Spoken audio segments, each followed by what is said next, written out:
An American man missing for months has been found alive today in Syria.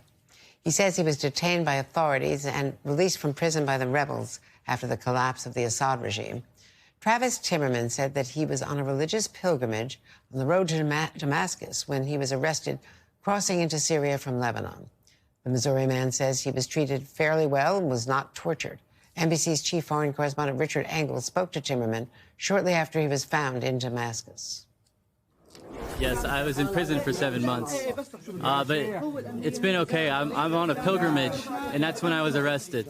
And you were arrested by the former government? Yes.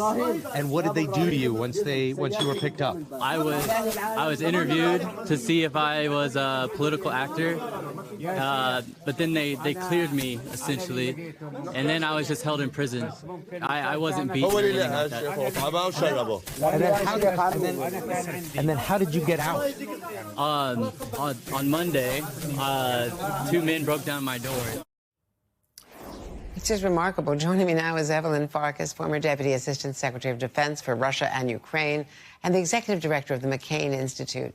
Evelyn, thanks for being here.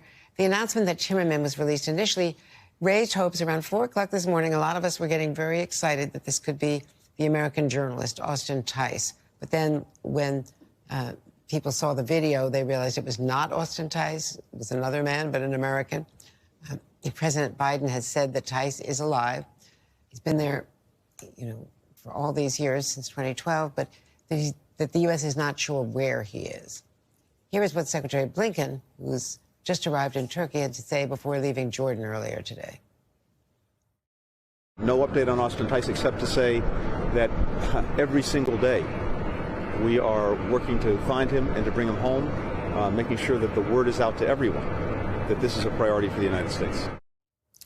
Tice's mother, Deborah, said last week that she's been assured by very good sources that he is alive and has been treated well. So their confidence, and I talked to the siblings the other day, the brother and the sister, they really are very encouraged by this. What do you think is happening behind the scenes trying to find him? Yeah, I mean, Andrea, we know from the phenomenal, media coverage, including Richard Engel there on the ground, that the Syrian people, and then, of course, some media with them, are just going basically from jail to jail. They're looking for hidden prisons. Obviously, Austin Tice was somebody that the Syrians wanted to hold on to and did not want Americans to free him. So I would imagine that he wouldn't be easy to find. But I would hope that this new government, the organization that's now in control of the Syrian government, the so-called HTS, their initials, that they would be motivated as a gesture of goodwill to really put out every effort to find Austin Tice and to bring him home. He has been there way too long. He was there, of course, chronicling the brutal civil war in Syria that Assad unleashed on his people. And he's been one of the longest held Americans now in captivity, that's currently still in captivity.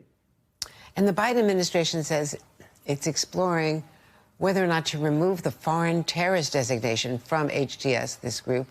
Mohammed al-Jalani, the leader, has been saying very moderate things, but he does have roots in al-Qaeda, ISIS. There are radical groups in that, coalition. It's a very diverse coalition indeed. They are leading the most powerful of the rebel groups, of course. What do you think about this? There's $10 million reward on his head. The UN and the U.S., have him on their terror list, but it's very difficult legally for the U.S. to provide any kind of humanitarian aid as Syria tries to stabilize if they're led by a terror leader. Yeah, I mean, Andrea, this has to do, obviously, with the history of this organization. They were a terrorist organization allied with al-Qaeda. But a while ago, I don't remember how many years ago now, the organization severed ties and said that we no longer espouse the values, the agenda, the terrorist agenda of al-Qaeda. When they first took control in Syria in the Idlib area, they essentially went and reassured the Christians who were living there. And frankly, they've reassured Christians now throughout Syria that they will not be persecuted. One of the things you look at when you're looking at a new government, that's creating a government and a government information, is how do they treat minorities? They have said the right things. They have not conducted, to our knowledge, I guess, any recent terrorist activities. So I would kind of side with our former ambassador, Robert Ford. I believe he was the last ambassador in Syria, who said, you know, we probably should take a hard look and seriously consider removing the designation because these folks are in control. And so far they are demonstrating, again, inclusivity, and that they really might be able to rule Syria in a way that is, of course, mindful of human rights and will uphold the sovereignty of the entire nation. And Jake Sullivan is in Israel today. Listen to what he just said in Tel Aviv, because there is talk about a possible hostage deal, even with only, 39 days left before January 20th.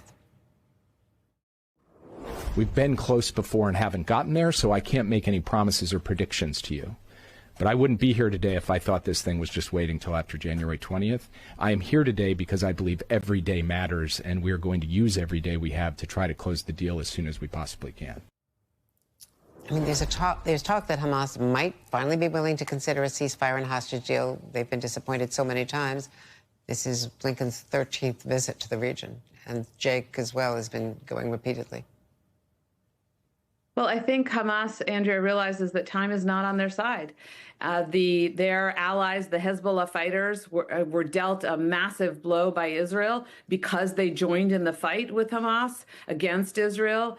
As a result of that, Iran also was weakened substantially militarily because of Israeli strikes against Iranian weapons depots. So Iran was not available to help out Assad in Syria. And so Hamas sees the writing on the wall. Iran is not going to help us out. Russia's not going to help us out. We need to make a deal because the future will get only worse for us. If we can make a deal, get back, they intend to get back several hundred, I believe, hostages that the Israelis are holding, prisoners that the Israelis are holding, rather, in exchange for the hostages that they're holding, which are up to 100, maybe some a little bit fewer because some of them may have perished. But the Hamas folks realize time is not on their side. So I'm not surprised to see a deal in the making. And I will also add that, of course, President Biden wants this to happen on his watch. Interestingly, President-elect Trump has also said, I want this taken care of. So I think all the variables are aligning in the right direction here. Fingers crossed. And we really are out of time, but I know that someone who was a global leader in 2023 for the McCain Institute, Jesus Armas, was arrested. I know you're awaiting word. And if there's any breakthrough on that, please let us know. Everyone, of course, is very concerned. Thank you, Andrea, very much. Evelyn Farkas, thank you so much.